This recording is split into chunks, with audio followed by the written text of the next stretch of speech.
Hey, this is Max from Unsubscribed Healthcare, and I wanted to say thank you so much for your purchase of the Elite package. In this video, I go over the initial setup as well as the initial things that you need to do to get your system up and running. After you purchase the package that you choose, if it is an Elite installer, you will come over and you will get a copy of the installer. You will only have viewing rights, so what you need to do is that you need to come over to File, click on Make a Copy, and then you can decide what folder that you want to place it in. If you click on the folder, you can see that I've already created one called EMR in my drive. You can rename it, or you can keep it as the copy of Elite Installer. Once you make a copy, now you are going to be able to click on the button that will install the package into your Google Drive. Wherever you place this file, it will install a copy of the system into your Google Drive. So if you place it on the Drive folder, it will make a copy there. Click on the image and it will ask you to allow authorization. You'll click on your email, click on Advanced. You can see that the app is not verified. That's okay. And then you'll click Allow. You'll need to click on it one more time, and then you'll see at the top it says that the script is running. This will take about 8 minutes to complete, but as it's running, we can go back to the folder that we have, so you can see EMR, and you can see that it is already starting to populate information and files into the area.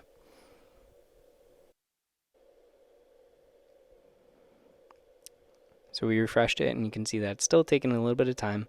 That is normal. Do not worry about it. You can see more of it's been populated. I am using an 8-year-old MacBook. It might be faster with newer computers. I'm not sure.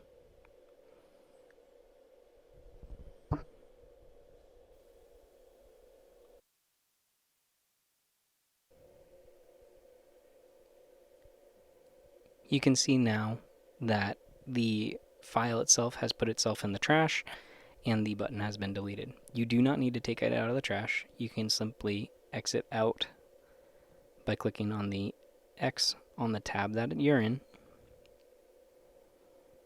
This is again the copy. You can exit out of that as well. But you can see now that the EMR folder no longer has the installer in it and it has been deleted itself. Now we want to click on the data center. In the data center, you're going to want to click on one of the buttons and you're going to need to add authorizations for it.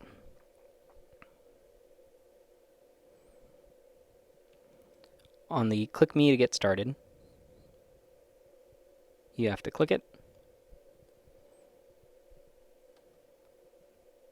The authorization script will run again and you will need to go to advanced.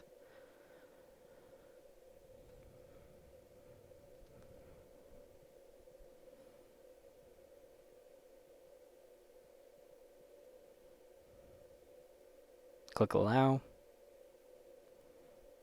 Click it again. Usually it has you authorize twice for whatever reason. I am not sure why, but it does. So click advanced, go to unsubscribed healthcare data center, and click allow. Click on it one more time, and now you'll see the areas on the side are going to start to populate with addresses. And a pop-up will say all URLs and IDs have been updated. You're going to want to click on cell E2 and copy it. You can see that the script is still running. Once it is done, it will say new trigger created, and that allows for any time you have a patient intake completed or a subjective and consent to treat form completed, it will create a new patient folder with their name. So now that we have that, you can also change what folder is being saved into, but we will go over that at a later time. So first copy cell E2, and then you want to go back to your drive, and you're going to want to go to templates,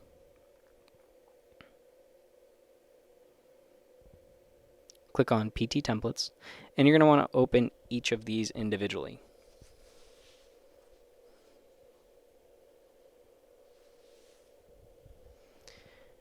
As you can see, I'm opening up a few at a time. It does take longer if you open them all up at once. If you open one at a time and allow it to load, it's smoother and much faster at loading.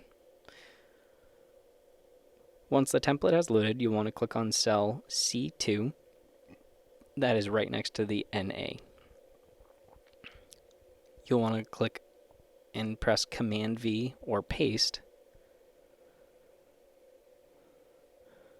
And you want to take that value that we took from the data center, cell E2, and place it into cell C2 of each of the templates.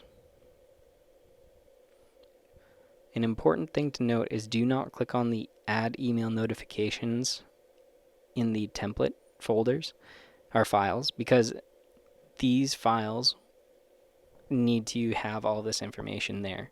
You only click on Add Email Notifications for each patient that you want to add them to.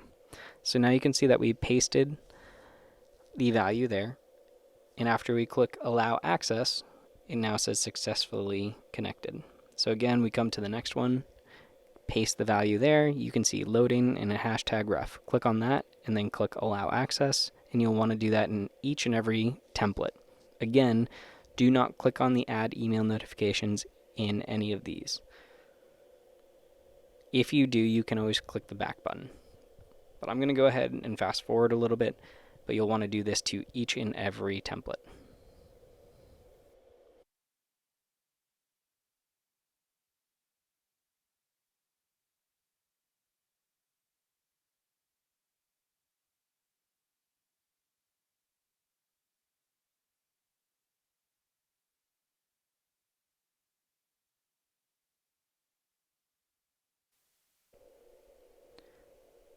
Now that that is complete, we want to come back here to the data center, and we want to start filling in the company information sheet. So you can see you'll need to put in your company name, what type it is, your NPI number, email, street address, town, state, zip code, phone number, fax if you have it, your company EIN, and you do not need to put in your Social Security.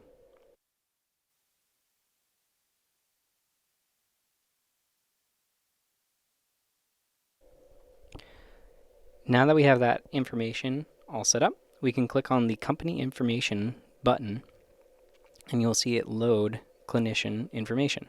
From here, we can start to add in clinicians. I will add myself, and then an example. This is a fake NPI number and a fake state license number. You want to make sure that the format for putting in the name is first name, last name, comma, title. So if you are an SLP or an OT, it would be your first name, last name, comma, OT, or SLP, respectively. Click on Submit Another Form, and then you can add in the next person. You can see that I'm adding John Smith, PT, again, a fake NPI number.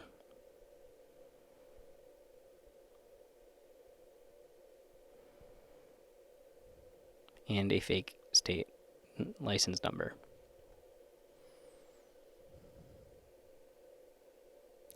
You can see that it's been submitted, and it appeared underneath.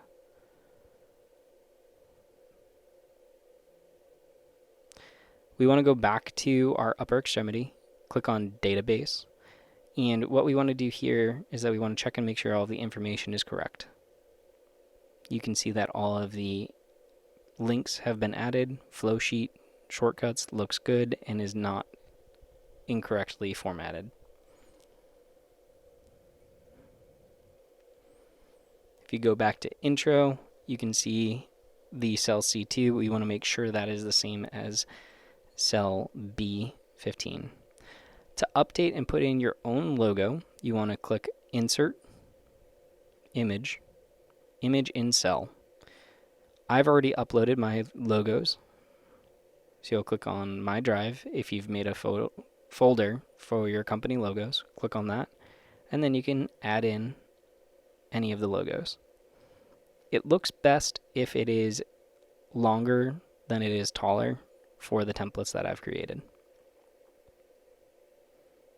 If you use a shorter box, it won't be centered. You can also see you can change it so that the background is transparent if you have a PNG file, and it will also load and look good.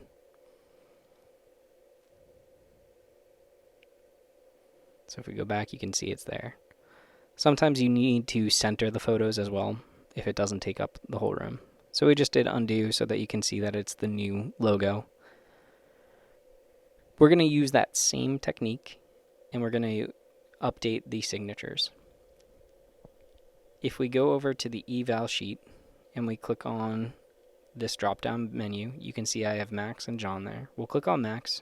The NPI number is automatically updated. And we'll go all the way down to the bottom. You can see the signature and the state license number is updated as well. If we delete the signature, it's deleted on the eval sheet. Next, you want to go back to your Google Drive. Go back to the PT Elite. You can make a new folder here by right-clicking, or in the top left, click on New, and you can make a new folder that says Signatures.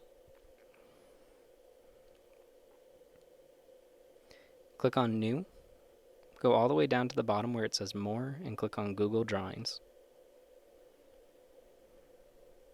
To make the drawing longer, or wider rather, click on the bottom right corner and you can drag it out. I find this makes it easier to add your own signature in. You're going to want to click on the line, click on Scribble, and then make your own signature. If you're unhappy with how it comes out, you can always redo it. It's important that you select all of them, all of the lines that you created for your signature, and click on the 3-point. It makes it more distinct and easier to read, and it looks better when printing. Lastly, you want to make sure that the signature itself is close to the edge. So you can do this by resizing the image and also dragging all of your signature lines up. And again, we will reshape the image to be right against the edges of my signature. I'll name it Max's, and then I am going to download it as a PNG. I prefer PNG, but there's nothing wrong with JPEG. You can use a JPEG file as well. I'm going to drag and drop that new signature into the signature folder. And then I'm going to make John's signature.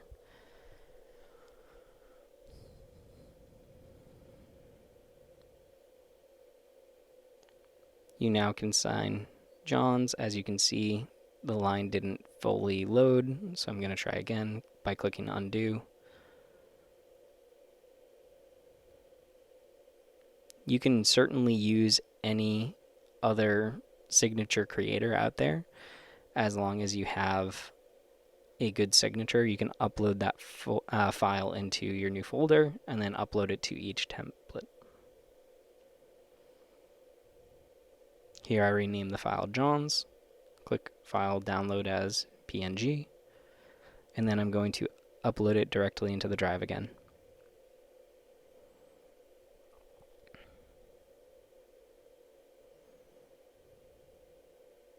You don't need the drawing files anymore. You can delete those if you want. But then in each of the templates, again, we're going to have to click on Insert, Image in Cell, click on Google Drive, My Drive, the EMR, PT Elite Package, and then the new signatures folder that we just created, and you should see the new files there. Click Insert, and then we'll also insert John's by using the same method.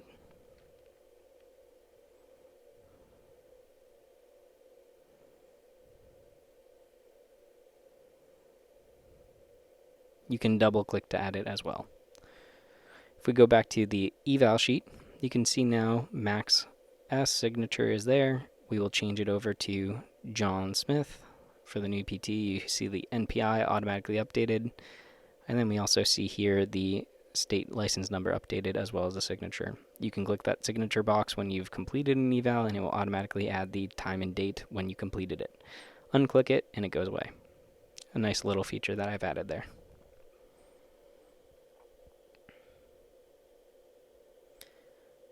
Again, you can look at the TMJ now and you can see that we need to again upload the company logo as well as update the signatures. You do not have to do this every time after this initial setup. This initial setup requires that you put in the images into each file.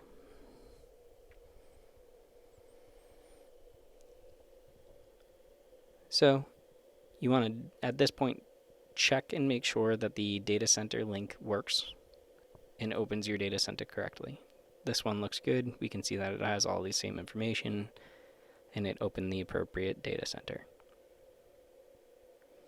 We come back and you can see on your logo, I've made it so that you can click on it and it will open up your website if you have a website. This is great in case you offer package plans or discount plans. You can quickly reference your costs and how much each costs for each item. If you don't like that, you can simply click on the hyperlink and delete the hyperlink, but leave the image there. If we look at database, you can see Flowsheet is working. So what we can do is that we can try and add in one of these shortcuts. You can see the assessment shortcuts, objective, subjective, all of these shortcuts are available. To add shortcuts, you want to come up to the unsub menu. We'll click on subjective. You can see that we have to add authorization.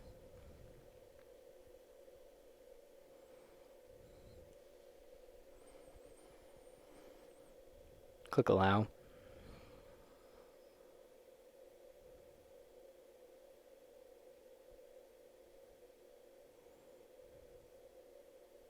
And we'll try that again. Shortcuts, subjective shortcuts.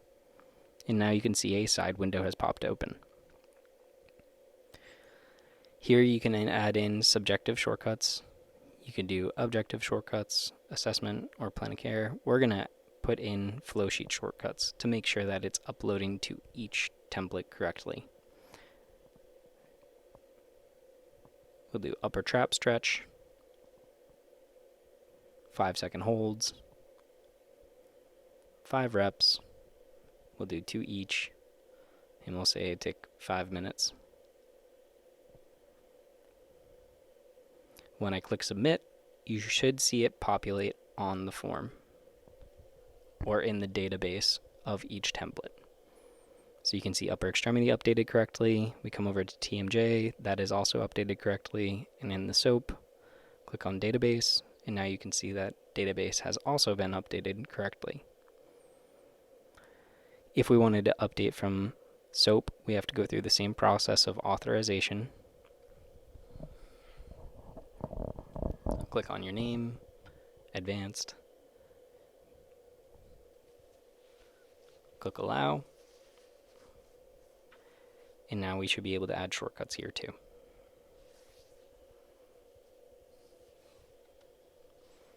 Here we'll add levator scap.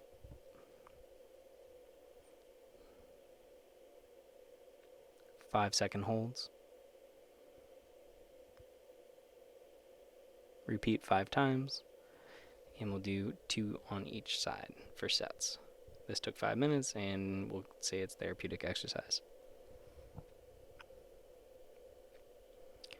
It's going to take a second, but then you'll see it load into this next row. We'll go back to TMJ. Now you can see it's updated there, and in upper extremity it is also updated there.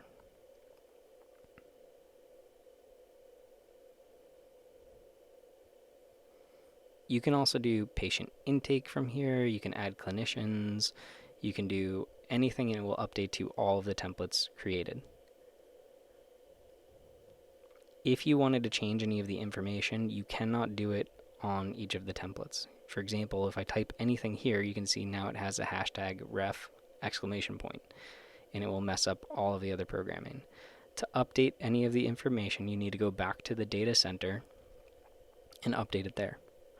You can see here in the company information, if we needed to update any of this information, we would update it here. If we go to the directory, you can also change how the files are now saving. So you can see here I have it automatically saving from the PT into the patient 2023, and it copies the PT templates. You can change the folder that it saves into. I recommend that it's a unique folder, otherwise the programming can get mixed up, and it will save it into one of the folders if you have two folders named 2023. That's why I find it best if you label it patient 2023 or current patients 2023. Anything like that that's going to be a unique folder name will be best. To show you how it creates a new folder, you can do it from patient intake. Patient intake cannot be changed. The form itself is needed to stay the same in order to fill out the CMS 1500 form correctly. But if you're in a rush and you need to just get a patient in, you need the first name, last name. All of the other information, again, can be updated later. You do not need to put that in right now. And then come down to the bottom. In the second to last question, ask for initials as well as the current date.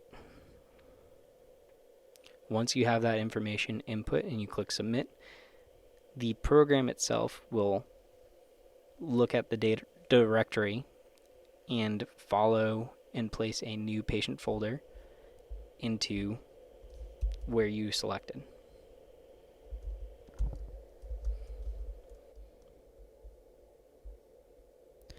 You can see that the patient name has been updated and added to the bottom of the intake.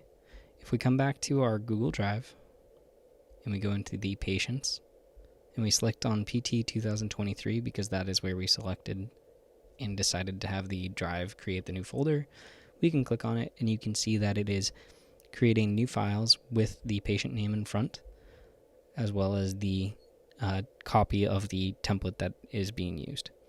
If you don't use all of these, that is fine.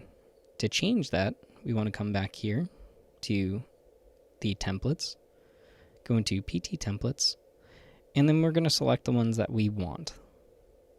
If we want to, and we don't want to use any of the pelvic floor, neuro, lumbar, lower extremity, or cervical, we can right-click and move to, click on this back button, and click on Unused Templates.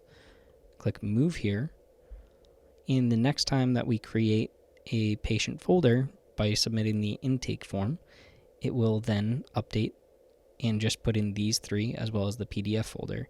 If you have multiple folders underneath here, it will also add those to the new patient folder. If we come back to the PT templates package area, you can see that I have practice templates as well. If you want to try and make your own, you can. You would want to come here and copy this file to try and make your own. The way that you would do that is that you want to make sure that you, again, update C2 with the data center. We're going to copy cell E2 into this area. So just like we did before, I'm going to make sure that it says successfully connected.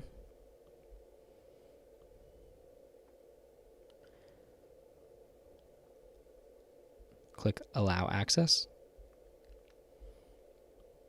And again, in database, you would want to update your company logo in cell B1.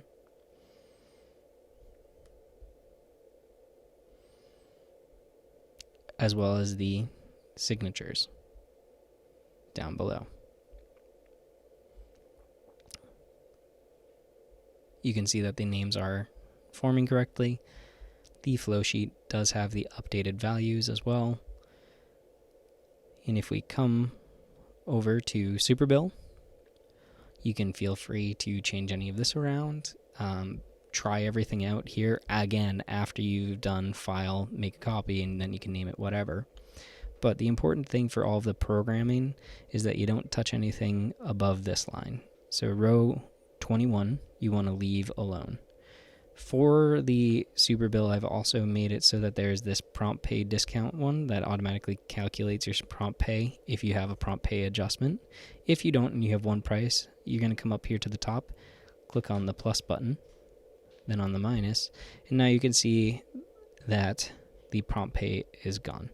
And you can just set your price to whatever you want. So whatever price comes out to be is what it comes out to be.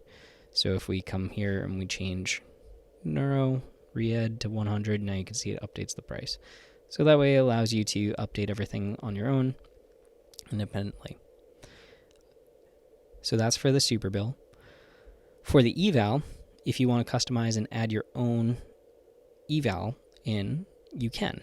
Again, anything that is above row 24, don't touch, but you can delete anything below that and customize it to be whatever you would like. You can see what I've done for programming and everything else by looking at this. So for example, in the eval sheet, in the flow sheet, you see I use a data validation, and then over here I use VLOOKUPs, and so that way it fills in. So if you wanted to create your own flow sheet or your own exercises, you could follow my example that I've set here and be able to do that. Same thing for the treatment note. Anything above this line 24, you want to leave alone. There are some other values and stuff that are hidden here that make it so that all the calculations work. So it's really important that you don't touch anything above this. You can rename as well in the first navigation row. You can change all of this stuff to fit your needs as you're making your own copies. When it comes to outcome measures, if you want to put in your own outcome measures, you can do that as well. Click on outcome measures. The way that the programming works for this is pretty simple. We go all the way over to the right.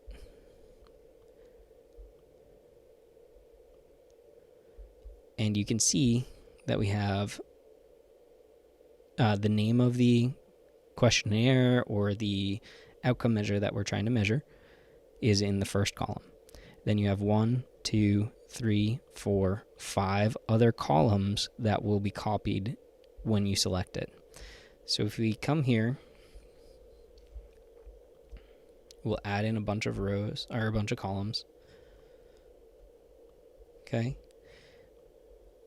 We are going to put in test 1. Okay. If we come back here in the selection box, you can scroll down and you can see test 1 has been loaded. If I click on search, again, you'll need to authorize.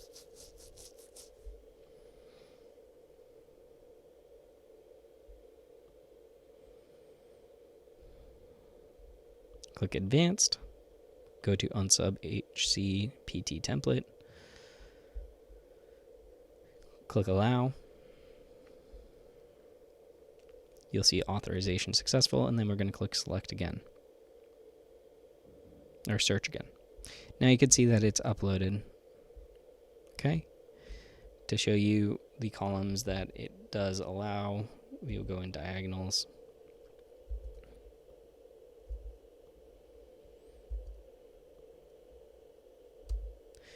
So 6 shouldn't be included because it does the first column and then an additional 5. The way I have it set up is that I have the test name and then I have the website underneath it. Click on search and you will see it deletes itself if you click on the same test twice, but if you click on it a third time, now it will update it. So you can see the column 1, 2, 3, 4, 5, and you notice that 6 is not copied there. So it will mimic the first 5 columns after the name. In order to get the automatic calculations, I've used ifs to input based on if this value is equal to this value over here, Then I find where the calculations have been totaled, and I say that you want it to be equal to that cell. I can go into another video on that, explaining it better for you. But you are able to add in your own tests as well for the outcome measures, and that's how you would do that. If we go back,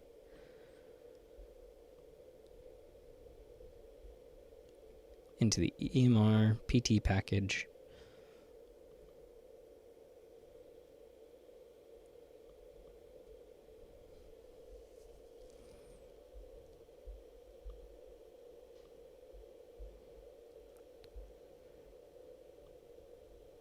okay, and we go to patients, PT, you can see the patient is there, and again it uploaded all of these. So now that we have updated the templates and we only have these 3, now we're going to go back, and what we can do is that we can change the folder again to that unique name. It's still going to take it from the PT templates, okay? And what we'll do is that we'll go to the subjective. I'm going to click on PT subjective. So this is what patients would fill out themselves. This all can be changed. What you need to do is that anything that is a must-have or a must-fill-in needs to stay there and needs to stay in that position. So if I come to email, I do max@subscribed.healthcare. We will do John Smith, JS1206 for the date for patient ID. Okay. You can then put in, they'll fill in their own date of birth. You can change anything after those first 4 to whatever you need, and the programming should still work. I added in a lot of past medical history as well as a lot of other options because it's far easier to delete than it is to add. So you can create and make your own subjective or consent to treat based off of your own company needs. We come down here, you can see past medical history. There's a lot of options for medications. And again, self-rated health, social support. A lot of this is what I use for my Medicare patients and stuff for my Medicare intake. We can come down here, you can see pain, there's other imaging, other services that you're getting. If we go to next, there's a copy of the HIPAA notice and privacy practices. The patients can read that or not. Click next. This is an example of my informed consent that I use. You can put in your own company's informed consent. Then if you click this box, type your name, click on next. This is HIPAA acknowledgement, financial responsibility, assignment of benefits, cancellation policy, access to and release of health information. This is, again, an example of what I use. Feel free to put in your own company's policies here, but this is just an example of what you can do by clicking this box and then typing your name. You're doing John Smith. And then before we click submit, let's come over here to the directory. You can see in the original patients, we had the patient name come up as Max R. Shippen. What we can do here is that we can actually change it from first name plus last name to first name plus last name plus patient account number, or we can also have it as last name, first name. So when I do this, I'm going to click that, and then I'm going to click on submit. So we shouldn't see it here because this is patient 2023, and you can see in the data center here we changed it to PT 2022. So we'll come back here and we'll go to this folder, and now you can see John Smith has been created. It is currently adding in those 3 templates that we now have adjusted for our used templates, and then you can also see PDF. When a patient completes a subjective and consent to treat form, it creates a PDF of it. So you can see that it has now created a PDF you can put in your company logo and customize all of this. If you change all of these names, or if you change any of the information here, you can also change that yourself. Where you would do that is, again, in the template area of this EMR. Come to templates, and it's called Form to PDF. So this is a little program that I wrote. What it does is it takes all of the information that just was submitted and it puts it in these curly brackets. If we go to the data center and we scroll all the way over to the right, you can see Form to PDF. You can also get there from this Jump To section. Now that we're done with this area for the URLs and the other code that we need, we can actually minimize it at the top here, and that just makes it a lot easier to use this Jump To section. If we want to go to the Form to PDF, we just click on Form to PDF, and now it brings us right there. It shows you that it brings in all of the information. These curly brackets to the left will take the column directly next to its information and put it into that slide when a form is submitted from the subjective and consent to treat. It also shows you what folder it has been in. If it didn't run correctly, you can click on Run Forms to PDF, and it should create another form for you. What you want to do here to customize it and make it your own is you want to add in your own company logo. To do that, you're going to go to Insert Image, and you can click on your drive or wherever you get it from. So we'll click on Drive, we'll go to My Drive, go back down to Logos, and we'll add in the white one. We will get rid of that. Again, as you can see, PNG formatting allows for a clear background. And then we're just going to resize it. That looks terrible. Drag it from the corner and we'll keep the aspect ratio. Good. Okay, I don't want it to be directly against the corner, so I'm going to shrink it a little bit more against the side here. If you want to move this down, you can as well, and it will make it there. Again, all of this is customizable. You can do whatever you need to, but just make sure that if you do change any of the questions, that you want to change the labels over here in respect to the questions that you are changing. But that's how you update the Form to PDF.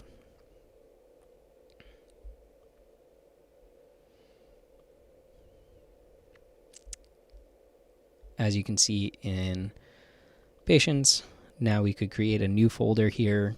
If it is 2024, you could create another one.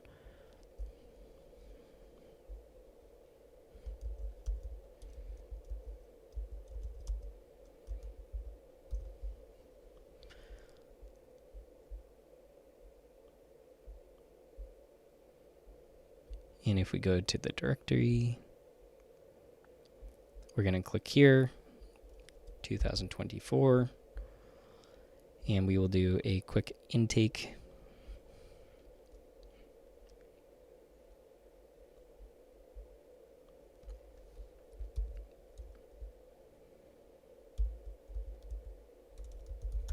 Do Jane Doe. Come all the way to the bottom. Again, if you were filling in and you wanted the CMS to 1500 to fill in correctly, you would have to fill in this information.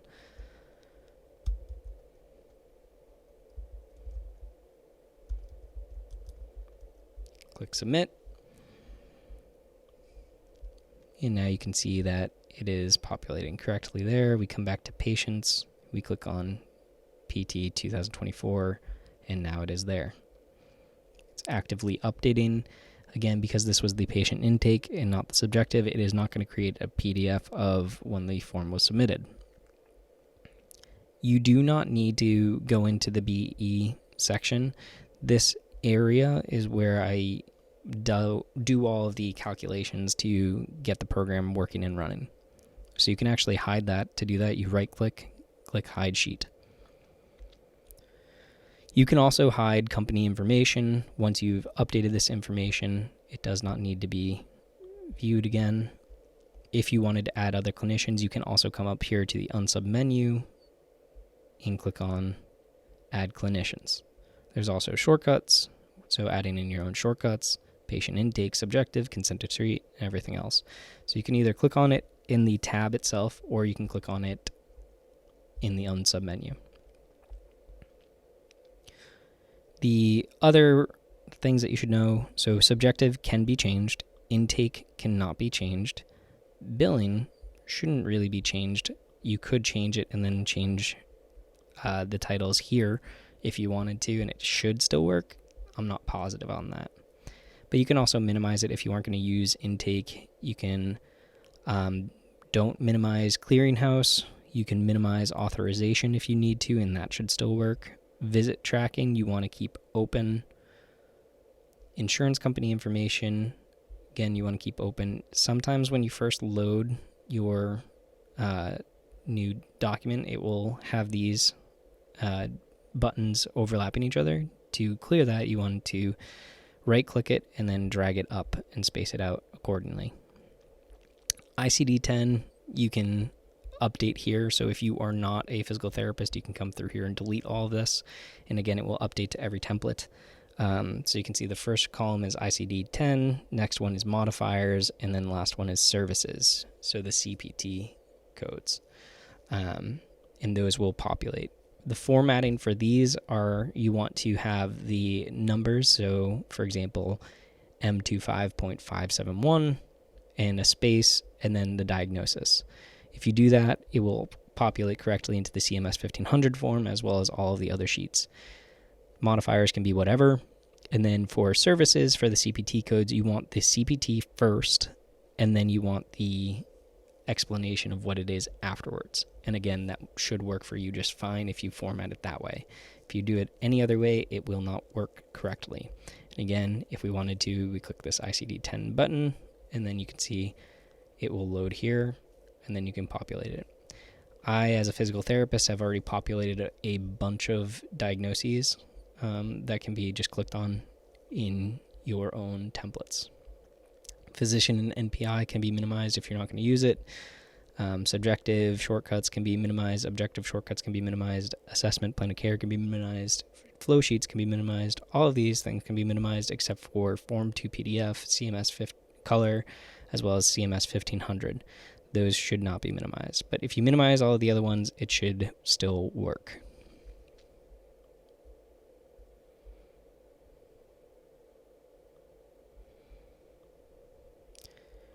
Important to note is that after you've created a new patient and after the intake has been complete, when you go to open the folder, now you can click on the reference. You do not need to copy into C2 because it's already being copied. But when you click on this, click Allow Access.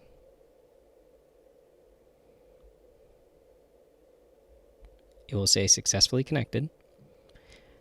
If you want to add email notifications for this patient, now would be the appropriate time to do that while you're inside the patient file.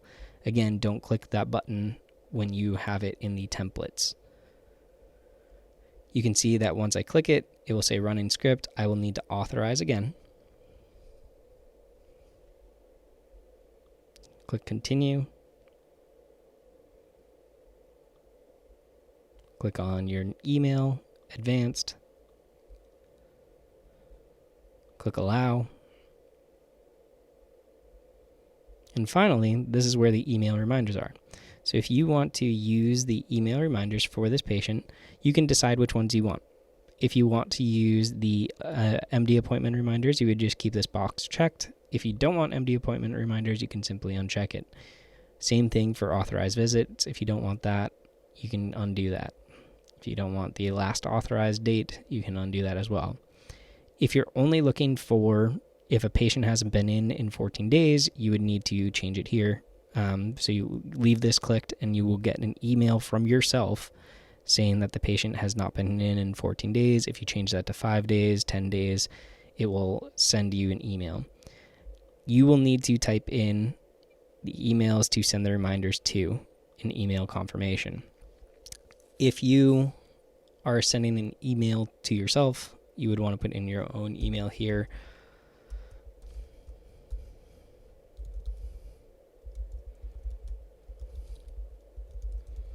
You can see that if they are not matching, it says false and it will not send out an email. So you need to make sure that you type it in the same.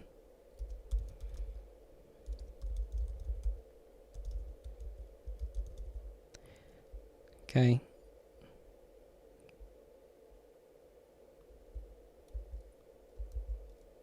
All right, and then once they're typed in the same, it says true, and now you can also set what time you want the emails to be sent to you. So if you want them at 7 a.m. every day, they will send you an email at 7 a.m. When these reminders equal true, that's when you're going to get an email from yourself, and it will check at 7 a.m. that day.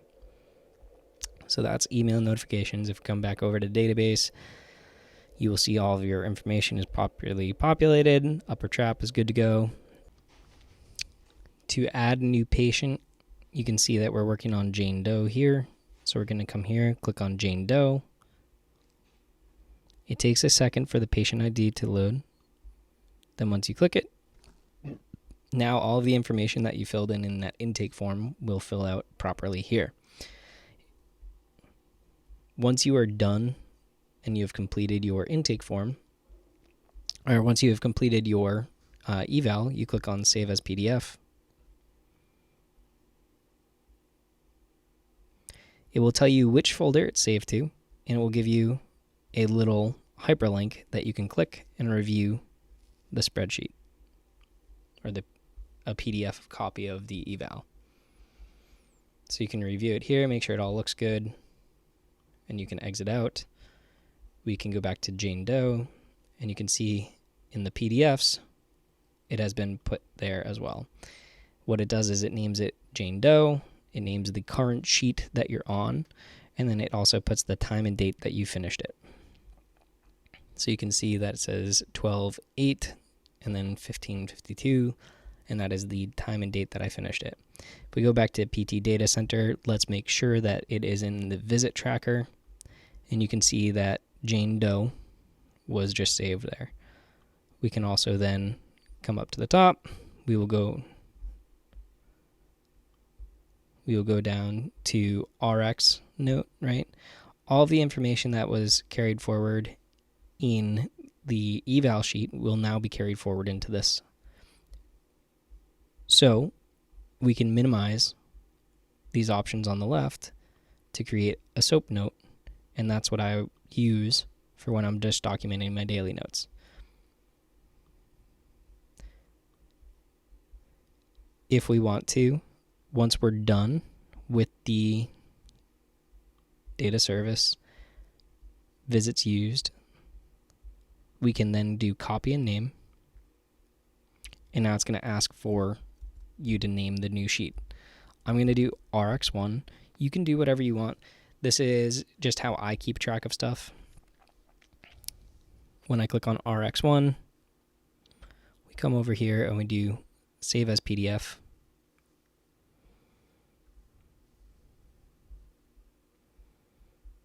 And you can see now it has named it as RX1, the date and the time. I can again review it.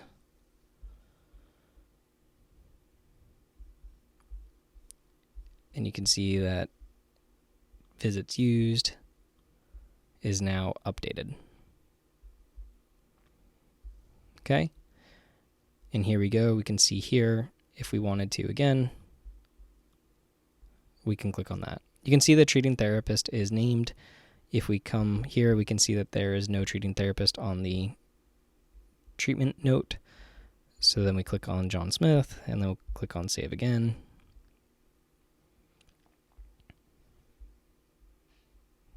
Okay, and you can see that's there. Now we come back here, and you can see the treating therapist has been done.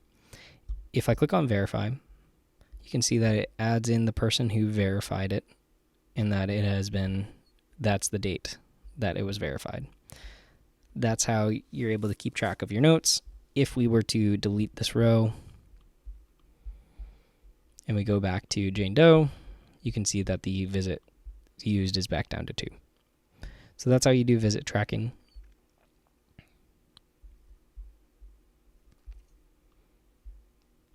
But otherwise, you can see that now in the PDFs, we have 3 options for the PDFs, and everything is populating correctly, so your system should be ready to go. I hope this was helpful. If you have any questions, feel free to leave a comment below. Also, make sure that you join our Facebook group, and feel free to message me on that for more questions or more details if you're interested in any of these packages. I hope you have a great day. Thanks so much.